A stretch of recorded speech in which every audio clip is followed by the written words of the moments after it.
Dear students, today we will discuss about catalysis, the second topic of surface chemistry.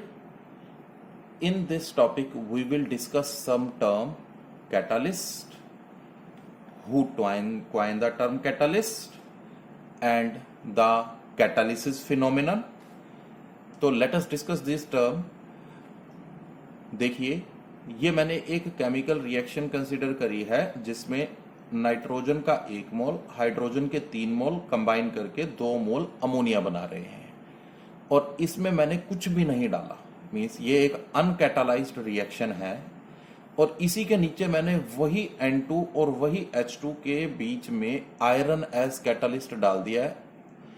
जो uncatalysed reaction है जिसमें means मैंने iron नहीं डाला है वो स्लो स्पीड पे हो रही है, जिसमें मैंने आयरन डाल दिया है बेटे वो फास्ट स्पीड पे हो रही है। तो आयरन इसमें एक कैटलिस्ट है। मींस कैटलिस्ट वो केमिकल सब्सटेंस होता है जो रिएक्शन की स्पीड को बढ़ा देता है। Catalyst is a substance which accelerate the speed of chemical reaction without itself undergoing any chemical change or quantitative change।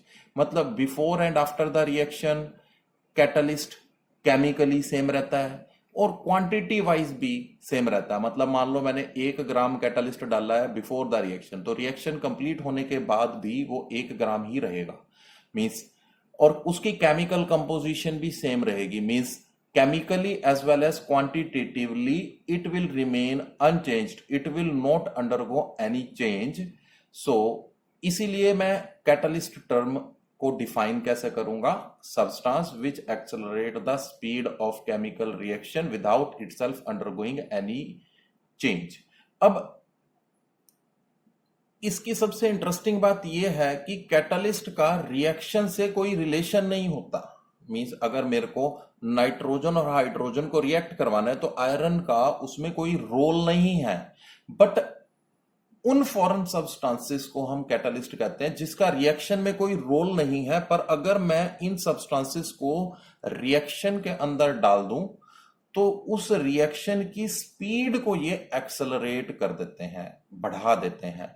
ठीक है, तो इसीलिए मैं कैटलिस्ट को क्या डिफाइन कर रहा हूं, जैसे मैंने ऊपर लिखा है टेक्स्ट में।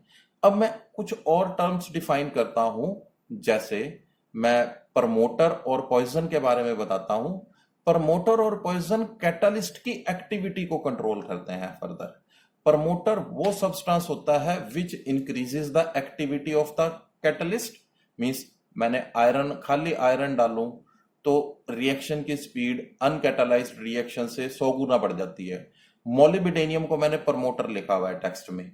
तो मोलिब्डेनियम प्रमोटर कैसे हुआ? क्योंकि ये रिएक्शन की एक्टिविटी को और बढ़ा देता है। मान लो अगर रिएक्शन की स्पीड 100 गुना बढ़ रही है, मोलिब्डेनियम की प्रेजेंस में ये 1000 गुना हो जाएगी, 1000 टाइम इंक्रीज हो जाएगी। ठीक, तो प्रमोटर वो हुआ जो कैटलिस्ट की एक्टिविटी को और एनहांस कर दे, उसकी स्पीड को और बढ़ा दे। और पॉइजन इससे रिवर्स करता है। अगर कुछ ऐसे केमिकल सब्सटेंस डाल दे जो इसी रिएक्शन की एक्टिविटी को डिक्रीज कर दे। जैसे अगर मैं इसके अंदर बात करूं, सल्फर डाल दे। Sulphur is generally poison for maximum of the catalyst. मैं इसी रिएक्शन की बात करूं, अगर मैं इसमें सल्फर एज पॉइजन डाल दूं तो रिएक्शन की स्पीड बढ़ने की बजाय घट जाएगी। जैसे अगर मैं खाली आयरन लेता हूं तो रिएक्शन की स्पीड अनकैटालाइज्ड रिएक्शन से 100 गुना बढ़ गई। तो अगर मैंने इसमें सल्फर डाल दिया तो 100 गुना बढ़ने की बजाय 10 गुना बढ़ेगी। यानी कि ये इंक्रीज तो होएगा स्पीड, पर वो इंक्रीज कम हो जाएगा। मींस कैटलिस्ट की एक्टिविटी कम हो जाएगी। तो पॉइजन क्या हुआ? These are the substances which decreases the activity of the catalyst. So this is all about the term catalyst, catalysis, the phenomena of catalyst, activity of catalyst. This phenomena is called catalysis. Berzelius coined the term catalyst for such substances which accelerate the speed of chemical reaction। ठीक है, तो this is all about catalyst, catalysis, promoter and poison। Thank you।